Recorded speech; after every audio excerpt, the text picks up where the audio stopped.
right, there we go. Run as fast as you can, Chapter 13.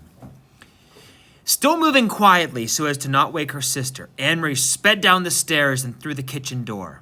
Her foot caught the loose step and she faltered for a moment, righting herself, then dashed across the ground to the place where her mother lay. "Mama," she called desperately. "Mama!" "Shh," Mama said, raising her head. "I'm all right." "But Mama," Anne-Marie asked, kneeling beside her, "what's wrong? What happened?" Her mother pulled herself to a sitting position. She winced in pain. "I'm all right, really. Don't worry. And the Rosens are with Henrik. That's the important thing." She smiled a little, though her face was drawn with pain, and she bit her lip, the smile fading. "We got there quite quickly, even though it was still so dark and it was difficult for the Rosens not knowing the path.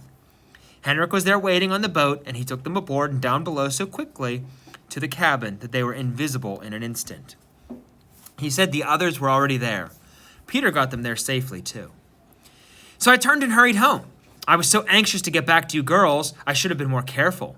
Talking softly, she brushed some grass and dirt from her hands. "Can you believe it? I was very nearly here, well, maybe just halfway, when I tripped over a root and went sprawling." Mama sighed. "So clumsy," she said, as if she were scolding herself. "I'm afraid my ankle is broken, Anne-Marie. Thank goodness it's nothing worse. An ankle mends, and I am home, and the Rosens are with Henrik." "You should have seen me, Anne-Marie," she said, shaking her head with a wry look. "Your proper mama, crawling around inch by inch. I probably looked like a fool."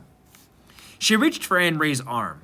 "Here, let me lean on you. I think if you support me on this side, I can make my way up to the house.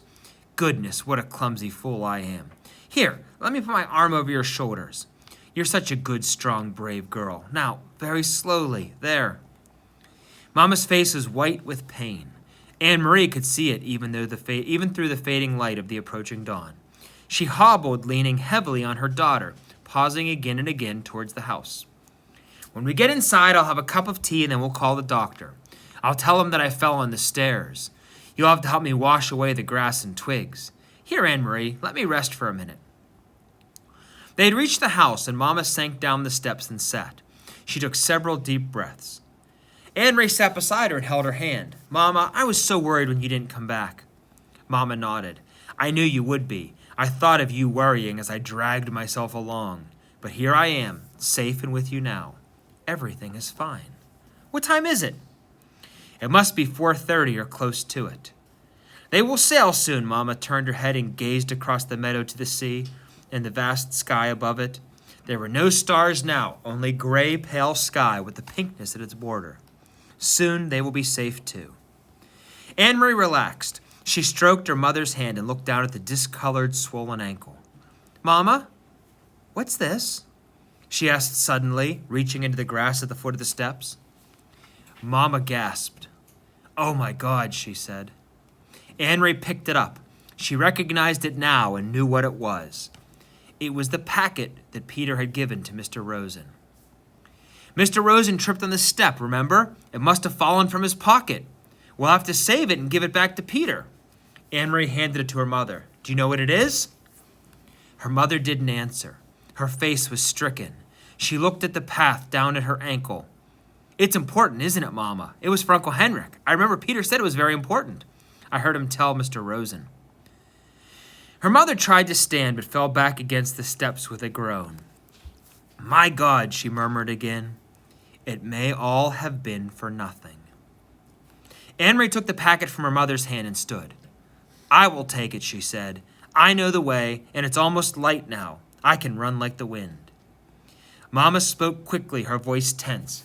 "Anne-Marie, go in the house and get a small basket on the table. Quickly, quickly.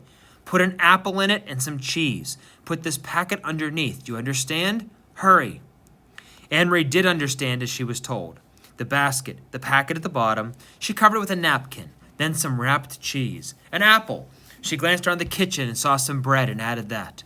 The little basket was full. She took it to where her mother was.